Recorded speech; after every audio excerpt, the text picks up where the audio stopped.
It's time. It's time to open your eyes. It's time to open your mind. It's time to grow up and face reality. It's time to lock and load because it's MeatTrapper time.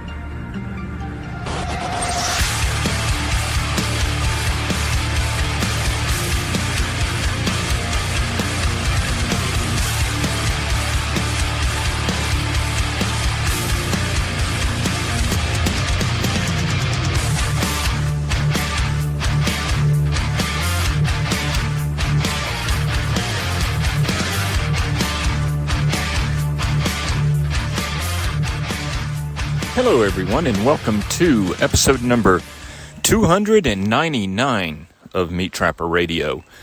And at least where I am, spring has sprung.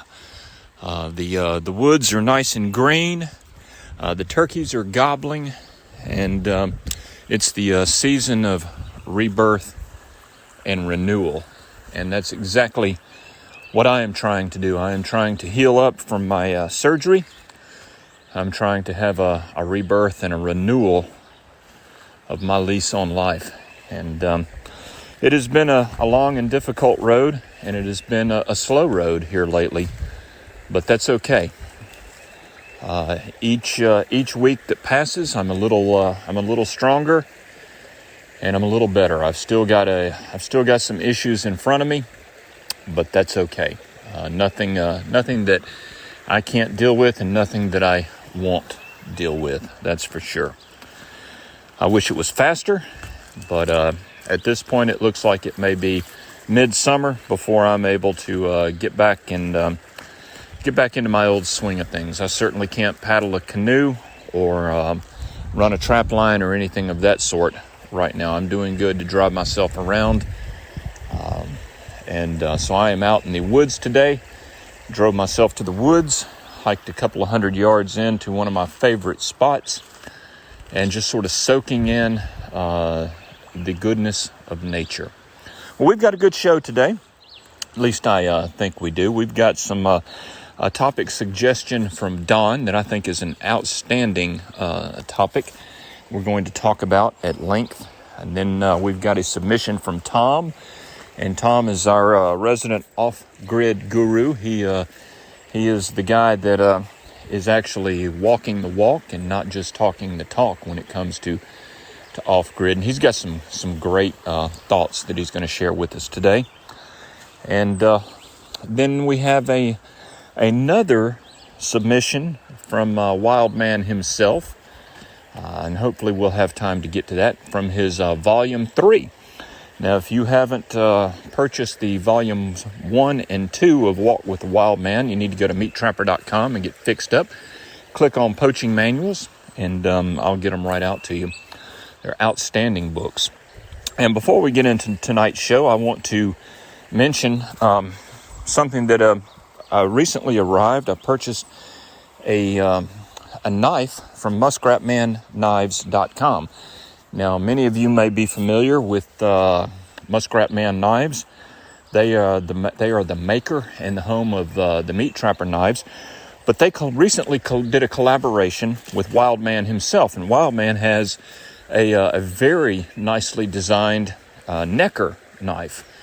And so Wildman was kind enough to send that knife to Muskrat Man and give him permission to reproduce it and to market that design. And that's exactly what he's done. Mine arrived the other day. And it's a Necker. And I'm going to put a picture of it with... I'll put a picture of all my Muskrat Man knives up on this post. Because I have... I've got quite a few of them. But mine... I had mine made with a Kydex neck sheath. Upside down carry neck sheath. And desert ironwood scales on it. I love desert ironwood. If I'm going to get a natural handle material, it's going to be desert ironwood. And if not, then I'll go for a micarta of one sort or another. And I've also here lately been growing fond of Sure Touch, which is sort of a blend of, if I'm not mistaken, it's a blend of rubber and G10 or rubber and micarta. And so it's a very durable synthetic handle material, and it's pretty grippy as well. But be that as it may, you can go to muskratmanknives.com, contact him, and I believe he's got another batch of these Wildman neckers that will be coming out in June. The first shipment sold out almost immediately. And if you were on our Telegram channel, then you had advance notice of all this and were able to take advantage of it. And if you aren't on Telegram, I would strongly urge you to download Telegram, put it on your PC or your telephone, and join us. If you need the link, just let me know. Message me, and I will give you an invitation to join. So anyway, I've really enjoyed this knife. The knives are made out of L6 steel, which is an outstanding knife steel. It is a carbon steel, so it will patina, which adds character. It holds an edge and it gets razor sharp, and I'm really a fan of L6. It's really good stuff. But anyway, let's get on into tonight's show. Enough talkity talk, right? I like to get down to business and not bore people and not waste anybody's time. And so I had a topic suggestion from Don, and this goes to the fur market. And I always talk about politics on this broadcast, and I get a lot of people that says, I'm not really interested in politics, don't really care. There's nothing I can do about what's going on in the world, so I'm not even going to worry about it. Well, like I always say, you may not care about politics, but politics cares about you. And we're going to talk about the fur market, because we had seen some fluttering of life signs in the fur market this past year. There were some encouraging prices that were paid for otter. There were some encouraging prices that were paid for nice cats. Castor was up, et cetera, et cetera, et cetera. So even though the fur market in general is not that great, there were some encouraging signs.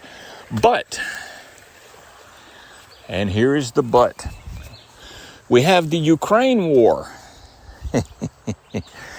Now, if you think back, who's been traditionally the biggest buyers of American fur? That would be Russia and China. Do you think Russia's going to buy a damn thing from us after what we did to them? No, they're not. Not only are they not going to buy anything from us, they can't buy anything from us because we stole all their dollars. Sanctioned and froze them. So it's pretty much impossible for a Russian company to do business with anybody in the West. Not that they would want to, and I don't blame them after the way we pushed them into this war, and then the way we have behaved by weaponizing the dollar in the aftermath. So we can pretty much rule Russia out, because even if Russia packed up and went home today, do you really think the criminals in D.C., the criminals in Brussels, do you think they're just going to say, oh, well, let's just end the sanctions and give the Russians their money back? No. You've seen with COVID that once they get their grubby little criminal hands on any kind of power, they never give it up. It has to be taken from them. So no, they're not going to cut Russia any slack anytime soon. So you can forget about Russia as a buyer of fur. And that leaves the Chinese. Now, the Greeks had traditionally been a big buyer of fur, but they were buying the fur, processing it, making it into garments and hats, and then selling it to the Russians. So you run into the same issue there. But the Chinese, we've been pushing the Chinese just like we pushed the Russians. The only difference is the Chinese have us by the short hairs, whereas the Russians didn't. But still, the Chinese know what the game is. If they do anything with Taiwan, they know exactly what the playbook is going to be from the West, and how their assets are going to be frozen, stolen, sanctioned, blockaded and everything else. And the Chinese, they're a different ballgame than the Russians. They're not going to let us push them around. We had an incident just recently where Nancy Pelosi was going to go to Taiwan, and the Chinese didn't like that. So they made a statement. They said, you do this, and you're going to have some consequences that you're not going to like. And believe it or not, the very next day she diagnosed positive with COVID and had to cancel her trip. What a coincidence. So you can see who's calling the shots there. And the Chinese are having problems of their own. They've got millions of people that are locked down with their communist COVID virus over there. They've got food shortages. As a result, their farmers can't plant. This is planting season. They've got pollution problems. They've got water problems, food problems, you name it. So basically, I see more instability coming out of China and Taiwan, just like we have instability in Europe. In other words, I see instability all around. None of that is good for business. Business wants stability. And that's the one thing that the criminals in Washington, D.C. will not allow. So, my take on all of this, Don, is whatever encouraging signs we may have seen in the fur market this past year, I would not count on them to continue into the following year. We may be able to do some business with the Chinese, but definitely not the Russians. So that was a great topic, Don, and I appreciate you suggesting that. It just goes to show that what happens on the geopolitical world stage comes home to affect even the good old boy coon trappers in the backwoods of Mississippi. They may not be able to spell Ukraine, they may not be able to find it on a map, but it's going to affect their pocketbook. It's going to affect people's pocketbooks all over the world. But let's move on to the next topic here. And this topic, this submission comes from Tom. And Tom and I go way back. Tom lives in up north, lives in a cabin, off-grid cabin. And he not only talks the talk, he walks the walk. And so he's got a great segment here on safe food. Because, we're all about harvesting our own food, insulating ourselves from the system as much as possible, and basically inflation-proofing ourselves and tyranny-proofing ourselves as much as possible. But we can't get away from the fact that we live in a toxic world, a toxic environment, and that affects everything that we do. So let's give a listen and see what Tom has to say. Hello, everybody. Tribe members, Tim, gentlemen, and Kim. Rhyme unintended. Had a few thoughts. Pretty fun morning for me working. I showed up at one of my caretaking gigs. Nobody's here, so the dog is not here. There's places inundated with woodchucks. Showed up to set a couple of traps that, in a way, a tribe member had, I forget who it was, had recommended I do it. Taking a regular have a heart style trap. I don't actually have a hearts because when I catch coons, they ruin the expensive traps on me. So I buy the inexpensive ones that are like they were $25. I think they're $40 now, thanks to Biden. And I just rebuild them every time they get wrecked. Coons destroy them. Anyway, wrap them with a black plastic garbage bag, tape it up so the plastic doesn't flutter. So I showed up with some of them and a couple of 220s, just to set for the day. And there was a little woodchuck out, so I grabbed my Savage 2520 and gave him a little lead poisoning in the head, in the brain, and he fell down in his hole, and I pulled him out. 2520, boy, I'm multitasking, I'm working, so if I sound out of breath or it gets windy, I apologize. 2520, what an amazing round. You can get a hold of one, I recommend it. If you read any of the old poaching books, 2520 is mentioned often. This was willed to me by my best friend who passed 6-7 years ago now. I've lost track. He and I hunted together for 25 years. He taught me how to hunt. I started hunting late in life. I was in my early 20s, maybe even late 20s when I started. And he showed me the ropes, and within about 10 years I was better than him. That's not bragging, it's just the God's honest truth. But he willed me this weapon. I watched him poach more deer with that weapon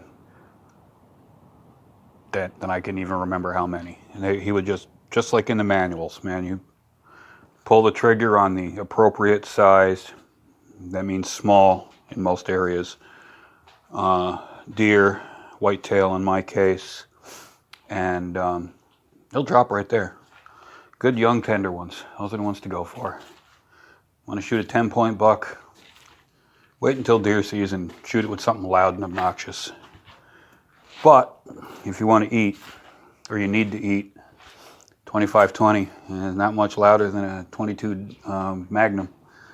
And one shot. Don't shoot twice. Shoot once. Nobody will be able to figure out where it came from if it's only once. Twice, they'll find you. Remember that. That's enough about that. I will attach some pictures. I'll send some pictures to Tim of my little baby tasty woodchuck. A little good young one. The ones that are, once you get all the fur off, are about the size of a cottontail. They're really good that size. Cook them any old way you want that way. So I did take care of that, and I got my traps out. And that got me thinking.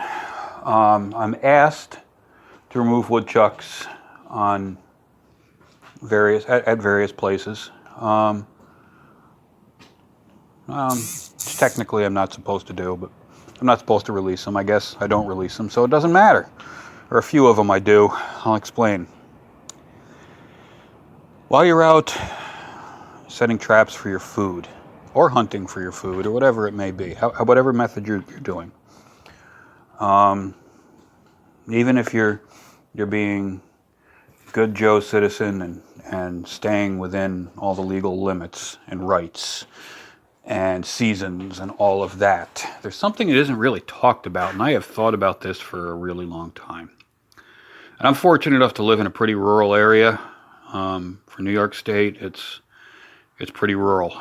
We're kind of getting inundated with citiots. That's one word, CITIOTS, which, is fine. I wouldn't be able to work without them. This is who I work for. They're actually very nice people. They probably, if they knew who I was, they'd hate everything about me. But they don't know. You got to keep that, your private life, and if you want to survive in the meantime, before things fall apart, if you want to survive, you have to blend. And blending is, I think Tim touched on this, it was probably in the last podcast, about people want to see who you are, and they want to, make sure you're driving a good looking truck, and you're, you know how to dress, and you know how to comb your hair and brush your teeth and all that kind of stuff. Keep up appearances. Look like one of them. Talk like one of them. Never mention politics, even if it's to agree with them, even though you don't. Never talk about it. Just blend. Anyway, a lot of these people, not so much the ones I work for, but a lot of these second home people want to call a place like True Green in to shoot cancer-causing chemicals all over their lawns because they don't want any weeds. They want perfect golf course lawns. And the woodchucks are coming out, and the squirrels are coming out, and everything's coming out, and they're eating that poison, and then you're eating that poison. And I don't. This is something to think about no matter what the game you're after is. What is your game eating? Where are they eating? Where do they live? Do they live near a factory? that is putting out, a plastic factory, let's say. Plastic is cancer, period. Everything about it's cancer. So if they're living near a plastic cancer factory, might as well be a cancer factory, I'm not eating it. If you're taking care of an estate and it's, 7 acres of pristine lawn that True Green has sprayed so that there's not a weed in it, I ain't eating nothing there. All they're eating is poison. That is very important to think about. And I'm not sure how many people do. So I wanted to touch on that briefly. That's all for now. I may continue this thought and add more later. I just felt it was important enough to talk about. Take care, everybody. Well, that's great stuff, Tom, and you're absolutely right. The amount of poison and toxin in our environment is staggering. I've relayed the story more than once on this broadcast that I had a good friend who was a cotton farmer in Mississippi, and there was so much cancer in the area that he was farming. So many people were developing cancer that he moved his family to the other side of the state. And he was convinced because it was because of all of the agricultural chemicals that were being sprayed and blown around in the air and all of that kind of stuff. And he once told me, he said, you could go out and plant a tomato in one of my cotton fields and it won't grow. That's how crazy things have gotten. And that's absolutely true. Being a person who is fighting cancer right now, it never ceases to amaze me when I go into a clinic. There are all kinds of notices and posters and organizations and clubs and everything for young cancer patients, because people in their 20s and 30s are developing cancer. And if you look back at our ancestors, they didn't have this. We were talking about this on Telegram the other night. You had people that lived to be 90 and 100 years old, and they drank moonshine or whiskey almost every day. They smoked cigars. The women dipped snuff, and they lived to a ripe old age. And there are a number of reasons for that. Number one, they didn't live in a polluted, toxic, poisoned environment. They lived in a natural, pristine environment. Number two, they weren't eating McDonald's. They were eating natural foods. They were eating what they shot, what they caught, what they raised, and what they foraged. It was all natural, coming out of an all natural environment. And even their vices, their tobacco and their alcohol, the tobacco wasn't genetically modified and then mixed with chemicals to make it more potent and more toxic, like our current tobacco is. Just as our food has been genetically modified so that it's nowhere near as healthy as heirloom type crops, our vices have been genetically modified to become even more potent and more toxic. You see this all across the board, whether it's tobacco that is genetically modified, whether it's people that are growing marijuana to take it out of its natural state. Because I can promise you, being somebody who has fought cancer, God put plants on this earth for us to use. And some plants are food, some plants are medicine. And some of them are quite effective, much more effective than the synthetic, synthesized medicines that they like to give you. But of course, we all know better, and we have to go modify everything and screw everything up, and that's exactly what we've done with a lot of it. But so anyway, I agree 100%, buddy. We were talking about this on Telegram the other night with fishing. It brings up if you go and read the fish consumption warnings for your area, some of it is quite frightening. We've had Like in my home state of Alabama, there were places where they dumped PCBs in the rivers and in the creeks, and you're not supposed to eat the fish out of there. You've got lead poisoning, you've got mercury poisoning in the seafood fish, and all of that. It's one thing after another. So what can you do? Well, a couple of things. Number one, you can sort of take a survey of the environment that you're foraging in, or you're trapping or hunting in, and take a look at what your game is eating and make a judgment. Same thing with your fish. Now, when you get to be my age, I really don't worry a lot about fish consumption advisories. I figure, in my age and my condition, what's going to happen is going to happen. But if I had young kids, it would definitely be a big cause for concern. And one of the tips about fish is that the smaller the fish, the safer they usually are. In other words, a sardine is a safer fish to eat than a big piece of tuna. The reason being is that the sardine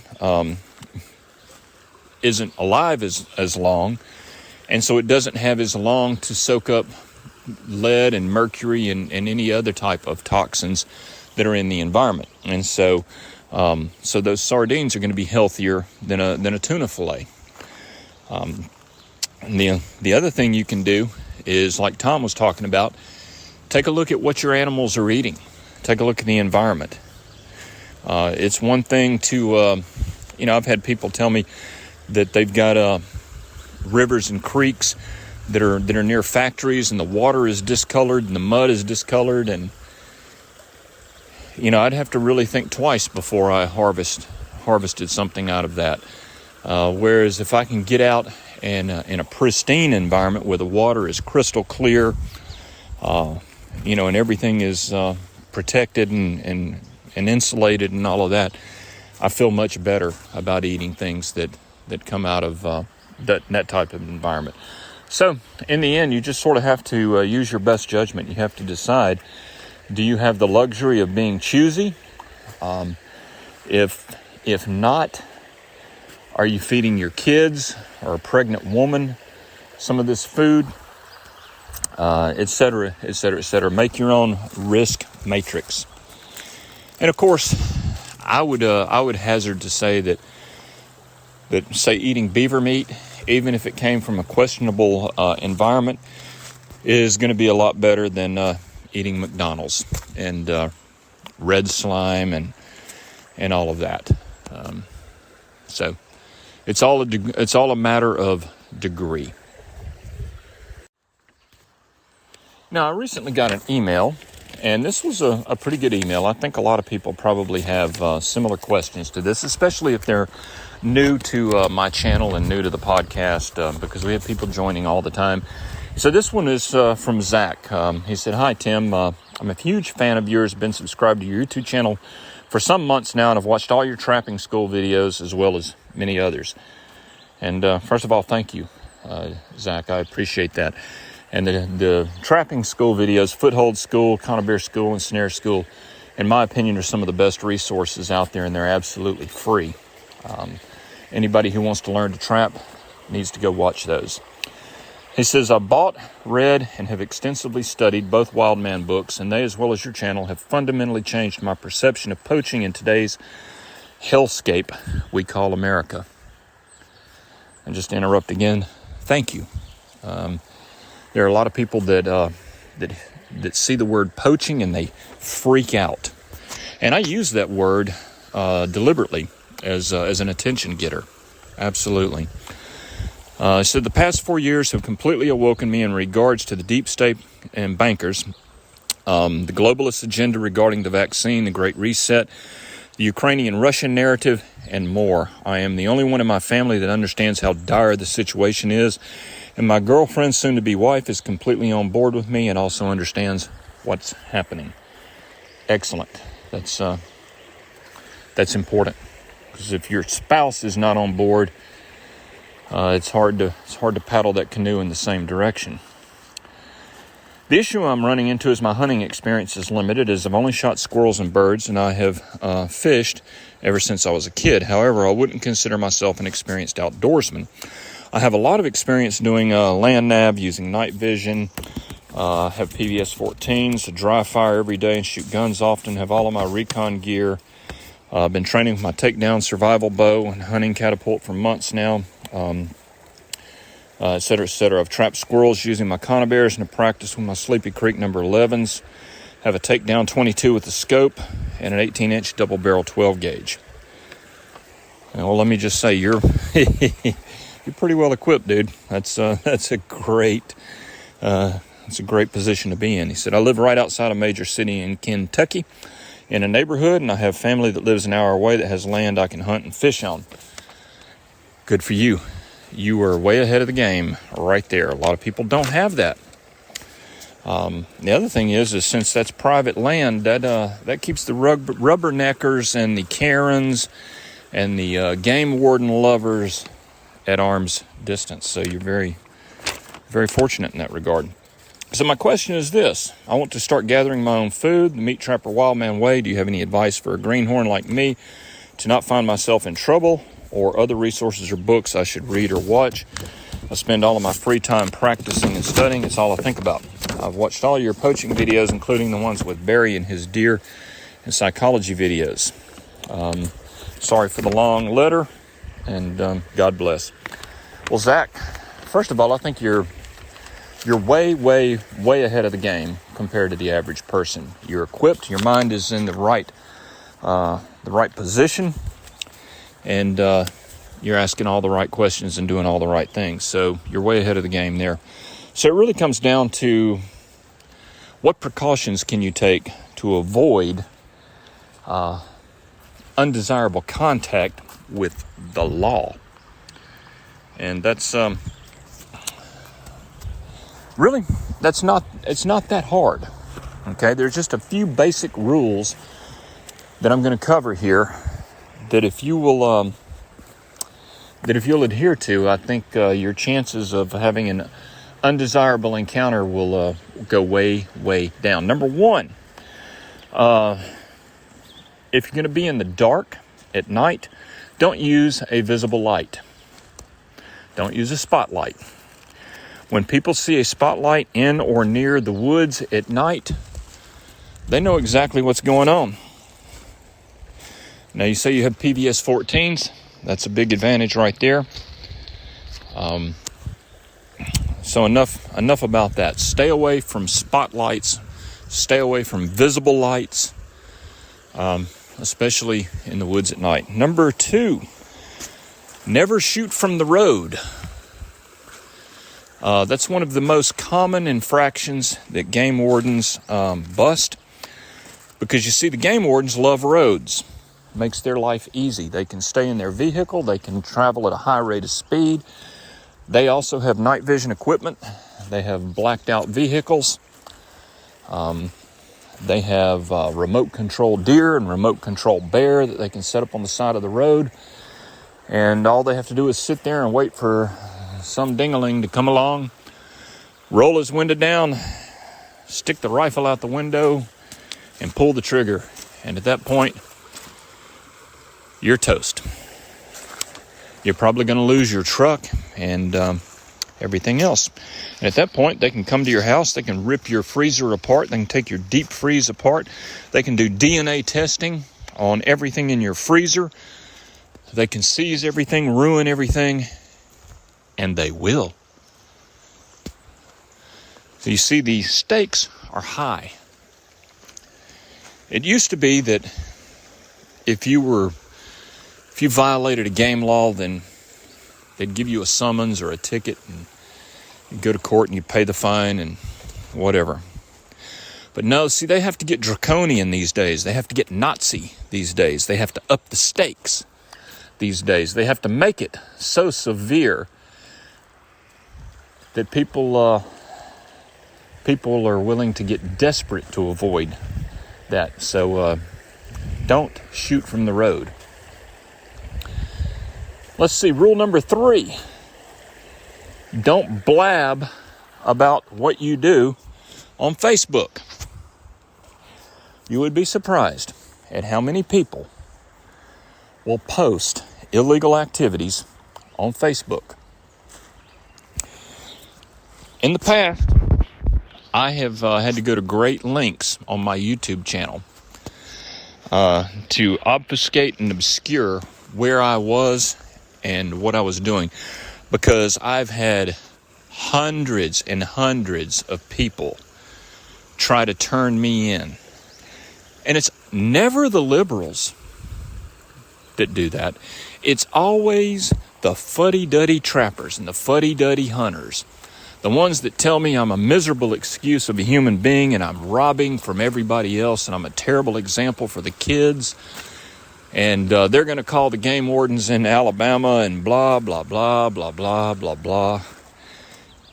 And it's amazing. These people won't stop. They won't give up. I remember I did a video once on doing a vertical snare support using a piece of rebar driven into the mud in a creek.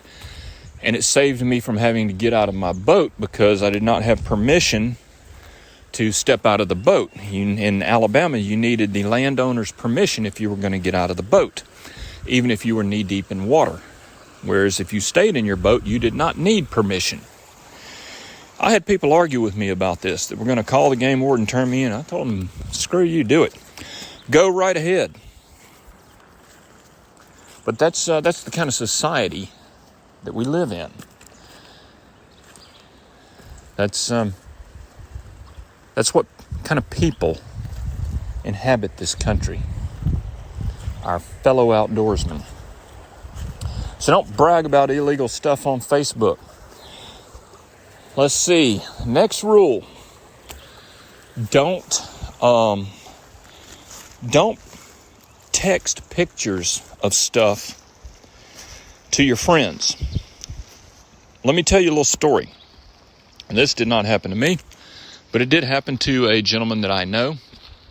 This gentleman is he's an incredibly law-abiding guy when it comes to hunting and fishing and game laws. He really is. He buys all of his licenses, and he pretty much obeys almost all the regs.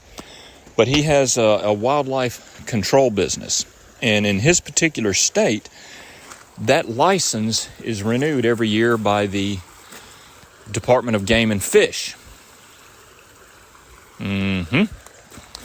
So, make a long story short, he and a couple of his buddies were texting each other pictures of big bucks that they had shot and killed. One of the guys in the text message chain had poached a big deer, and he had gotten caught by the game wardens for poaching that deer. Well, the first thing they did is they seized his phone. And of course, he hadn't deleted anything off his phone, so he had pictures of this deer that he had illegally killed that he had sent to all of his buddies, including the gentleman that I know. Well, his buddies all texted back pictures of big deer they had killed. Now, most of them were legal. But the gentleman that I know had shot one of these deer and hadn't tagged it. And of course, there's metadata associated with the picture. Metadata is, what type of camera took the picture, when it was taken, maybe it's geolocation tagged, so they can tell exactly where the picture was taken, exactly when it was taken. And all they had to do was cross-reference all of these pictures that were on the guy's phone. They identified who the person was, when the picture was taken, where it was taken, and then they went and they pulled all the electronic records of the deer that they had reported shooting and tagging. Because you got these apps now on your phone where you can, in many cases, you can report your deer that you shoot using your phone. Well, of course, the phone has GPS enabled on it, and so they know exactly where you were when you tagged that deer, exactly what time it was and everything else. So they were able to go back and find that he had not tagged the deer that he had sent the picture of. So they showed up at his house en masse. Grabbed him, all of his weapons, his truck, his freezer, and his phone. Took his phone from him. And they went through it with a fine-tooth comb, and they found out that, yeah, he had shot a deer and not tagged it.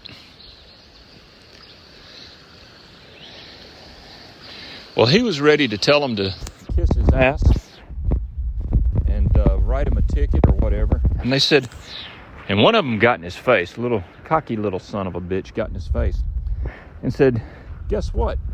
Your business license is coming up for renewal in a couple of weeks. We're the ones that decide whether or not your business license gets renewed.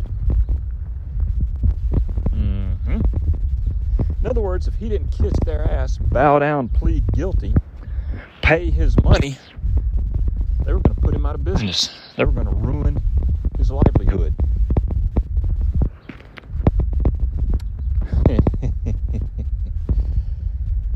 Yep. So if you're going to do something, you've got to understand it's not the fact that shooting a deer or snaring a deer or catching a beaver outside of a season or something, it's not that that's a terrible crime. It's that the powers that be, it's that our government has decided to make it a federal offense. It's no different than taking a stroll through the Capitol on January the 6th, walking through the hallways for 10 minutes and walking out, and they arrest you, put you in jail, do not give you bail, hold you for a year, call you a domestic terrorist, and ruin your life. It's the same shit. And this is exactly why I fucking hate these federal assholes and these state wannabe feds. They're power hungry. They don't give a damn about what's right or wrong. They could care less. And they will destroy your entire life over fucking nothing. So keep that in mind. You're dealing with some very serious people.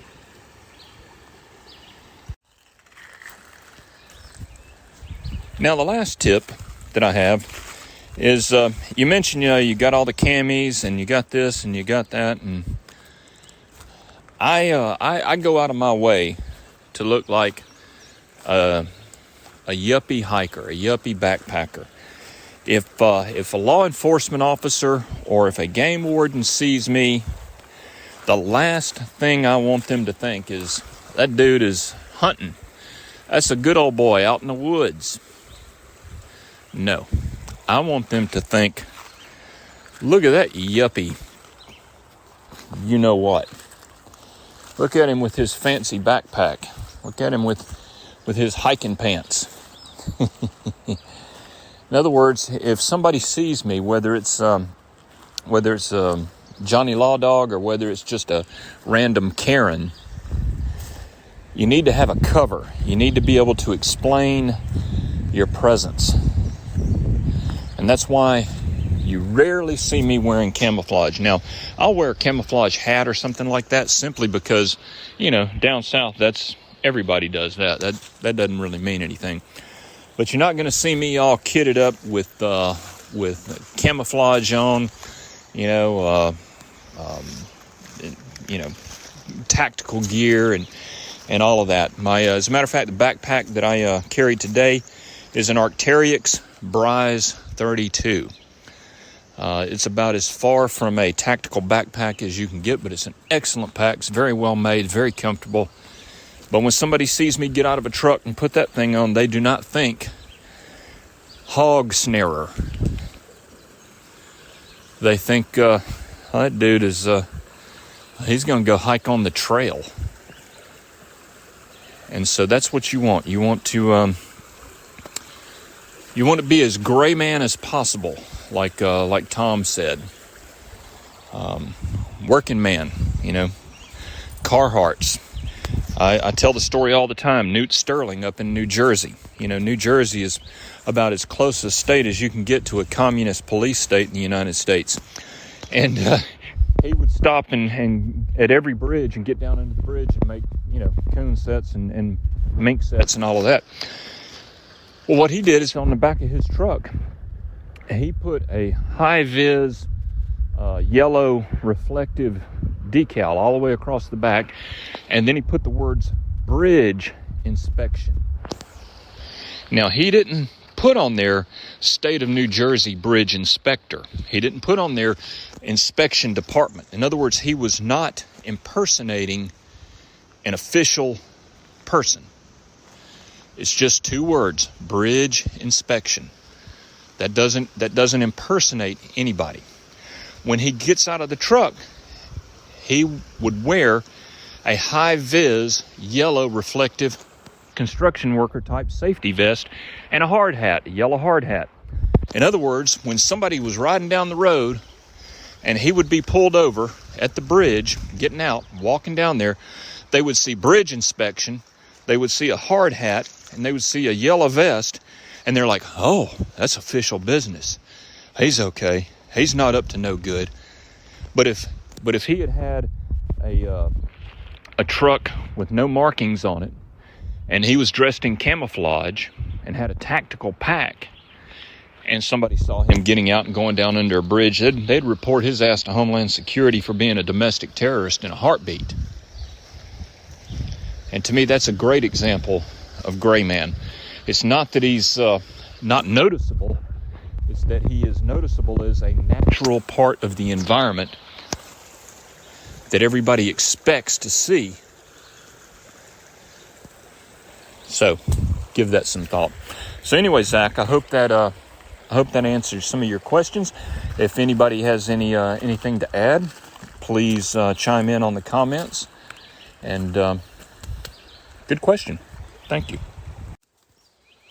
All right, the final segment for tonight's show comes directly from Wildman himself, and this is an excerpt, once again, from Volume 3, Walk With the Wildman, which is not out yet. And judging from the excerpts that I have received, that's going to be a good one, I'll tell you that.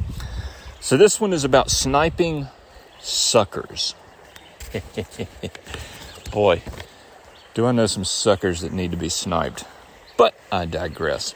So let's get into it. He says, when I was a young man, I did a lot of bow fishing. I loved being around water, and I loved eating fish. One of my favorite springtime activities was bow fishing. Every year, I'd get out for the spring sucker run. I'd go out at night with a light and gig 'em, but one of my favorite ways to get 'em was during the day with a bow. It just so happened that one of the best sucker creeks in the state was just across the road from my grandpa's house. Every spring, when the weather started to warm up, I'd keep a close eye on that creek, watching for the suckers to start running. I can still remember the excitement I felt when I'd see a big school of them big red horse suckers coming my direction through that crystal clear water. Back in those days, there was some serious suckers in that creek. That's back before all these lazy-ass factory farmers started using all these damn chemicals and causing runoffs in the creek. I'll not get started on farmers and their chemicals, or this story will turn into a rant. And let me just interrupt. Yep, I know what you mean, brother. Just had a little one earlier in this broadcast.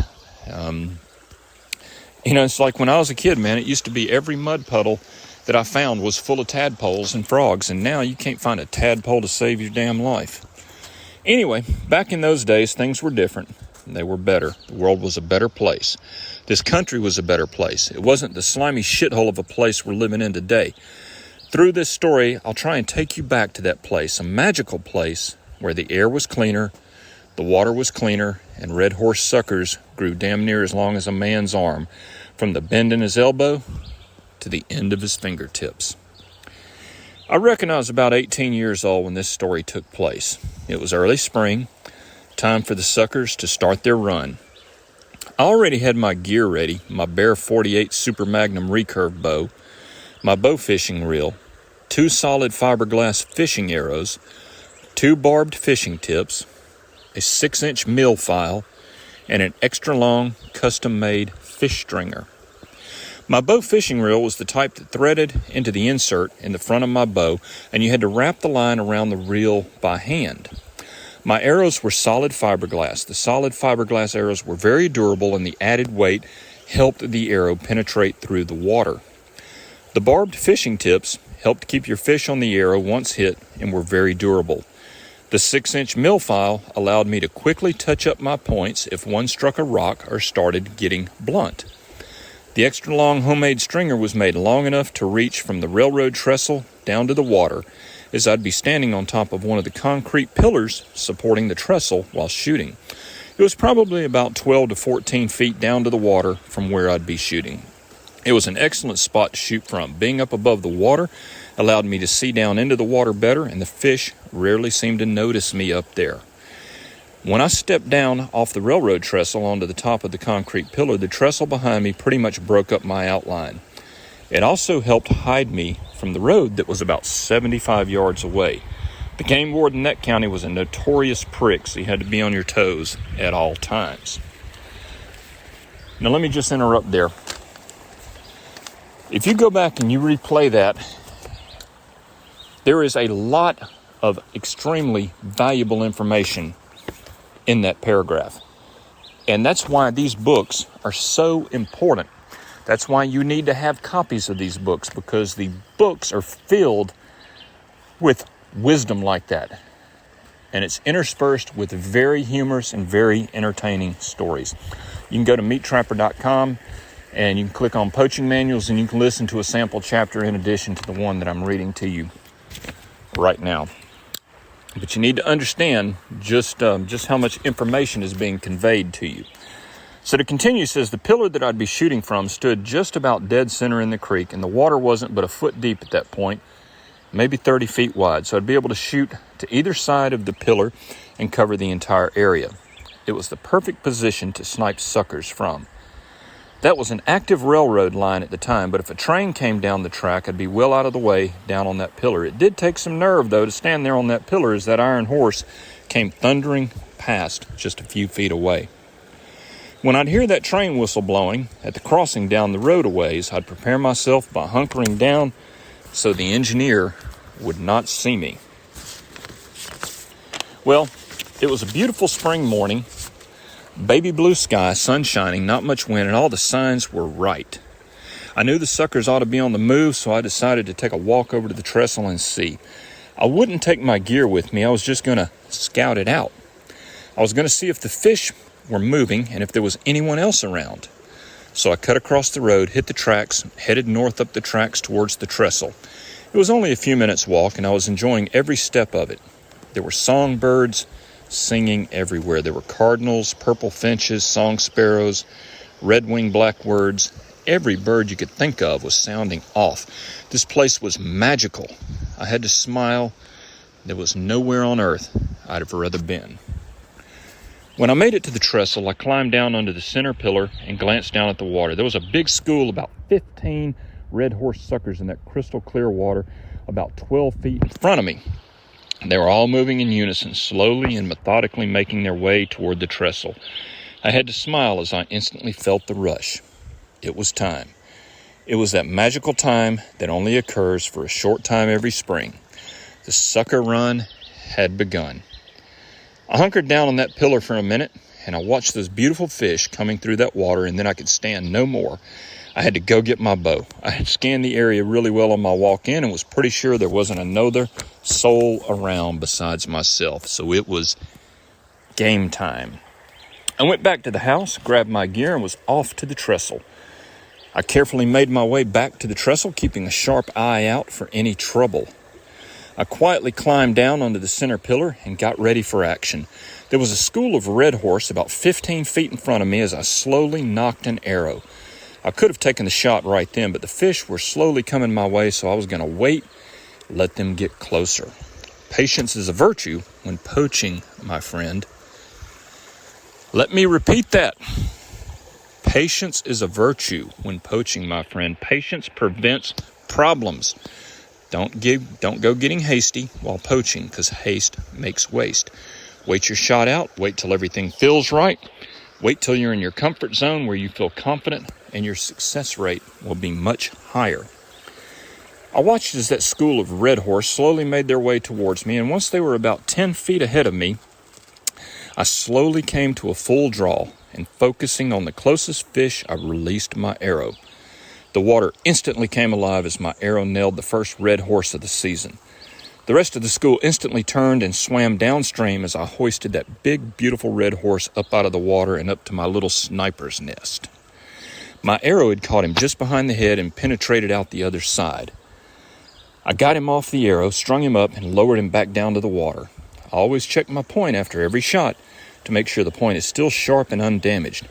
Dull points don't take fish. Everything looked good, so I was ready for action. A few minutes passed before another school appeared, coming slowly upstream in my direction. Once they were in range, I let my arrow fly, and red horse number 2 went on the stringer. I stayed up there in my little sniper's nest for about 3 hours sniping those big red horse, and when I walked out of there, I had me a dandy stringer of fish. A word about cleaning and eating suckers. They are delicious, but they're very bony. One of my favorite ways to handle suckers is to can them in pint jars. This goes for all of the sucker species, whether it be red horse, white suckers, quillback, etc. Simply scale them, remove the heads, tails, and fins. Gut them, rinse them really well, and cut into chunks just small enough to place into your canning jars. In the jars, add a half a teaspoon of salt to each jar. Don't add anything else to the jars, just fish and salt. Process your jars of fish at 11 pounds for 110 minutes. The fish will cook in its own oils during the canning process. The canning process will soften and dissolve all the bones and will eliminate the bone problem. You can eat suckers straight out of the jar on crackers, or you can make your sucker patties and fry them like you would salmon patties. The only difference is sucker patties are 10 times better than salmon patties. Sucker flesh is white, not pink like salmon, and has a much milder taste. Sucker patties won't give you heartburn like salmon patties, and if you don't like fried food, you can bake your sucker patties. I know folks who don't like salmon patties, but when they try my sucker patties, they go back for seconds. The other way I like to handle suckers is as follows. Scale the fish and cut each fillet off, leaving the skin on. Next, I lay each fillet out horizontally, flesh side up, and make vertical cuts 1/4 inch apart across the entire fillet. Make these cuts all the way down to the skin side, being careful not to cut through the skin, as the skin is what will be holding your fillet together. Next, bread fillets and deep fry like any other fish. The small cuts you made in the flesh will allow the hot grease to get between the bones and dissolve them. Fried sucker fillets are delicious. Most people won't even try to eat suckers because they are so bony. If you follow the instructions I've given you here, you'll have a meal fit for a king. One of my favorite meals is fried sucker patties or fillets with mashed taters and cornbread. Got to bake that cornbread in a good cast iron skillet because it tastes better that way. Till next time, you all take care and watch your back trail. Well, Wild Man, first of all, I got to say, I think you're an honorary Confederate redneck. You eating all that cornbread out of the black skillet. Welcome to the team, buddy. And that's great. That's great information about the canning and the handling of the bones and cutting of the fillets to let the grease get in. Because I am definitely going to try that this year with some of the carp. We have a huge Asian carp problem here. And there's millions and millions of them in the lakes and the rivers, and most people consider them to be trash fish and not worth eating because of all the bones. But the actual flesh of the fish is really good, and so I think the same principle would apply to the carp here. These Asian carp, I'm definitely going to give that a try just as soon as I can get back in the water. But thank you very much, sir. And so. People, all I can tell you is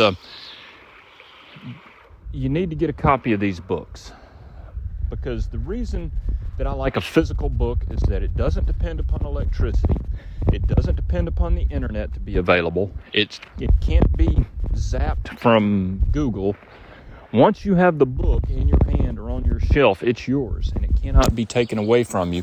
And you can refer back. And these books are written with chapters that are just three pages or so each chapter, and it makes it very easy to dog-ear them, put a bookmark on them and go back and read them and reread them and reread them, and make sure that all of this knowledge stays fresh in your head, because there is a lifetime of experience and wisdom in these books. And personally, I can't wait for Volume 3 to come out, and as soon as it does, it'll be on my website.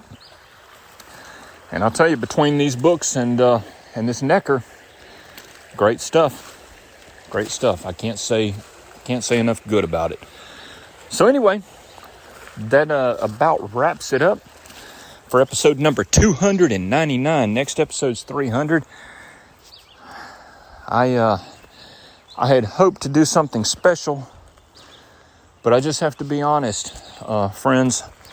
I'm having a difficult recovery from my surgery. I've been in a lot of pain. I've still got a lot of post-op drainage. Not that anybody wants to hear about that.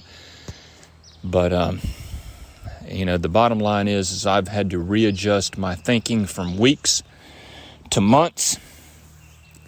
And it's funny how the doctors are never honest with you, especially the female doctors. The male doctors, whenever I dealt with a male doctor, I could just look him in the eye and say, especially if my wife wasn't in the room, I could say, "Look, man, give it to me straight. What's the deal?" And he could look at me and tell him, this guy's a conservative. He's Southern. He can handle it. And they would just tell you. But these women doctors, man, they want to sugarcoat everything, and they want to put the best spin on everything. And they say, "Oh, well, you'll have a 6 to 8 week recovery period." And I'm thinking, okay, that's cool. I can handle that. No. No, you're looking at more like a year for a full recovery. And the thing is I've joined some Facebook groups, and I've talked to some guys that have had the exact same surgical procedure that I had done, and every single one of them to a man. I say, how long till I'm back to normal, back to my old self? And every single one of them says, a year. Give it a year. Give it a year. Now, your doctor couldn't tell me that, If the doctor had said, "Look, you're going to have this, you're going to have this, you're going to have this, you're going to be dealing with this," and just to be honest with you, it's going to be a year before you're back to your old self. I could process that. I could mentally prepare for that. But when they tell you 6 to 8 weeks, and then at the end of 6 weeks, you're miserable as hell, hurting like hell, that's not how you set somebody up for success. And that's why honesty is so important, even if it pisses people off. It's like my open letter to primitive trappers. Man, you go on YouTube and look that up, man. That pissed some people off, but I was just being honest. Just telling it like it is. But anyway, enough about that. Thank you all for listening. Thank you for your support. Do everything you can to insulate yourself from the inflation, from the shortages, from the tyranny, from the control, from the evil, and from the stupidity that permeates our nation today. God bless you all, and we'll see you next time.